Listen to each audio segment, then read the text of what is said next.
Stark. I'm the chair of the 7th Congressional District for the Democratic Party. And I have a couple of questions for you because you are always so good at personal stories, but I feel like the facts are lacking. You told us how wonderful your staff is, and I know some of your staff personally, and I know that they are wonderful people. But I have called your office multiple times in Washington with issues that my constituents have come to me with that they cannot get help from your office about. And I'm always told, and I identify myself as chair of the 7th Congressional District, and that I need help with this problem for a constituent. I'm always told that they will look into it and get back to me, or that you will get back to me, and of the 6 times that I've called, no one has ever gotten back to me. Okay, I will get back with you, and I will look. We have an IQ system. When someone says they've contacted our office, if you have, and if it's been 6 times, it will be in there. All 6 will be documented, and I will get you the answers of what happened, because that should not happen. Because I would appreciate a little professional courtesy. My constituents come to me when they can't get contact with you, and then I try and I don't get a call back either. And so it makes me believe that they really are not getting the contact back from you. But I also wanted to ask you, your personal story. Do you email or do you? No, phone calls. And I'm told someone will get back to me. Okay. Your Washington office. Yeah. Okay. Ariel asked a question about the Medicaid gap. And you've spoken many times about how we need to take care of everyone, and everyone needs to be taken care of. And I hear these personal stories, but I'm not hearing any facts on if you were to repeal the ACA, what you would replace it with. So we'd like to hear some specifics tonight on what you would suggest as a plan for replacing this healthcare plan that you seem to hate so much. There's a lot of things that we have talked about, and there's a lot of things in our committee that we've worked on as far as coming out with an alternative. And some of the things like selling insurance, you've heard that's across state lines, that it's not done now. If you sit down to watch TV in the evening and you turn on the television, the first 5 commercials are going to be about car insurance. We can sell you car insurance cheaper than the other guy. Do you ever see a health care ad for buying cheap health insurance? No. And so selling across state lines, letting kids stay on till 26 is a good thing. But these pools, letting companies pool together. The Missouri Manufacturing Association had a group pool that had worked great for years of people. Yeah. That small employers, maybe they had 6 employees, maybe they had 106, but they didn't have enough for these large, and they had pooled together. And when the Affordable Care Act started to come in, they told them that they could no longer do that. So there's things like that need to be done. As far as I know, Jim Talent has worked extensively on these large pools and being able to pool together. So there's an official plan then in the works. Pardon? So there's an official plan that Republicans are going to have, that they're going to come out with, that details the things you talk about and other mechanisms for how people would pay for the insurance. That's what, like I said, would pay what? What we're asking for is an official plan that would actually replace the program of Affordable Care Act, because so you want to replace the Affordable Care Act? I don't want to replace the Affordable Care Act, but since you guys seem to want to replace it so much, I'd like to improve the parts of it that have issues. Since you seem to want to just replace and we have done a lot of that. So we'd like to know a plan of what you would replace it with if it were repealed. Yeah. Okay. Yes, ma'am. I received a letter from Phyllis Schlappe, back to the Planned Parenthood thing, who is the founder of the Republican National Coalition for Life. She wrote a letter to me while I was on her mailing list, and it says the pro-life plank. The what? The pro-life plank of the GOP party platform is in grave danger. Moderate Republicans want the RNC platform committee to strip it from the party platform.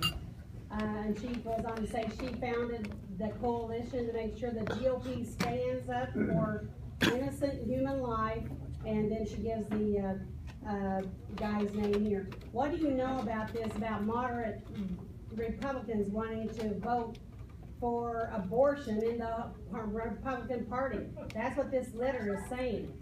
That there's some big wigs who are here. You see the moderates in the Republican Party. Does she name any names? No, she doesn't. That's pretty easy to do.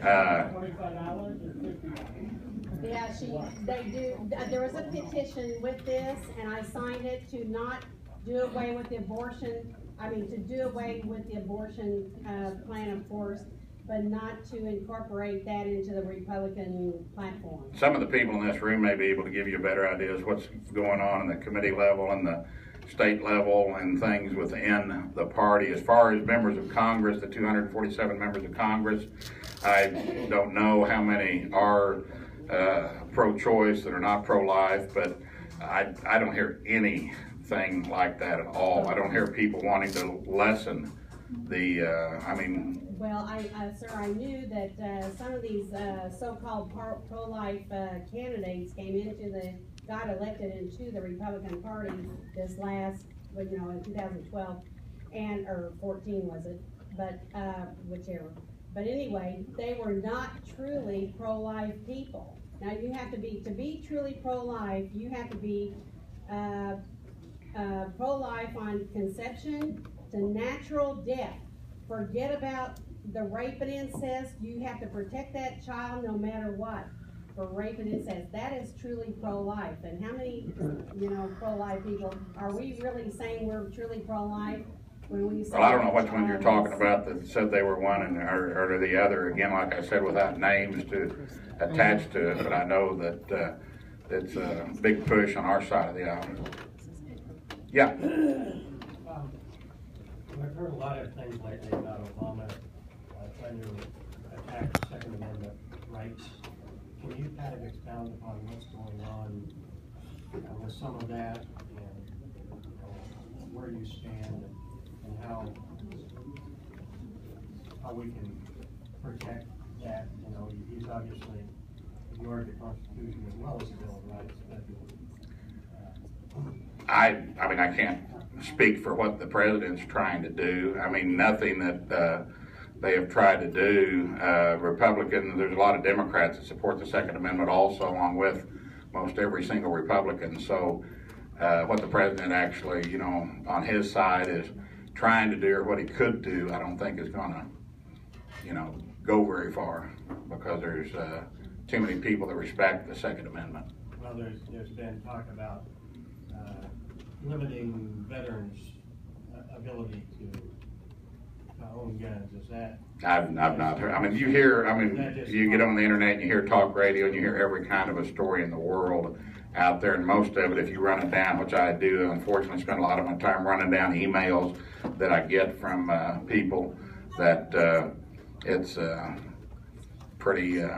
They'll say, well, this was part of a bill back in 1997 in the Senate, and this was part of a bill in the House, and this people have cabbaged together different parts of things that maybe were proposed at one time, and all of a sudden you've got a litany where they're going to take our guns tomorrow. And I don't think that the American public's going to let that happen. They'd have a hard time doing it. Yes, ma'am, against the wall back there. Hi, I was just wondering if you or your colleagues pertaining to fighting against the Affordable Care Act are looking into all the new studies that show that superbugs, infectious diseases associated with socialized medicine is extremely bad. And we're looking at MRSA becoming BRSA, which is untreatable. We're looking at C. diff, it's on the rise. They're looking into these studies to use to fight against that. There's a bill that just passed Congress, and for the Democrats in the room, they'll be happy to know that it was a huge bipartisan effort with Diana DeGette, who Diana and I are co-chairs of the Congressional Study Group on Japan. She's the ranking member on the Health Subcommittee. Her and Chairman Upton have worked extremely hard on 21st century cures. There's 10,000 diseases and 500 cures right now, and it passed 51-0 out of the Energy and Commerce Committee, which was totally unheard of. People that have been up there 30-some years have never heard of something passing like that, especially in a bipartisan fashion. So look up 21st century cures, and I think that you'll get some relief there. Okay, we're running short on time, so committee members who haven't had an opportunity to ask a question, Republican committee members, do we have any more questions? That's interesting. I don't have a question. Yes, sir. That wasn't. What does all that mean? When did it start? And what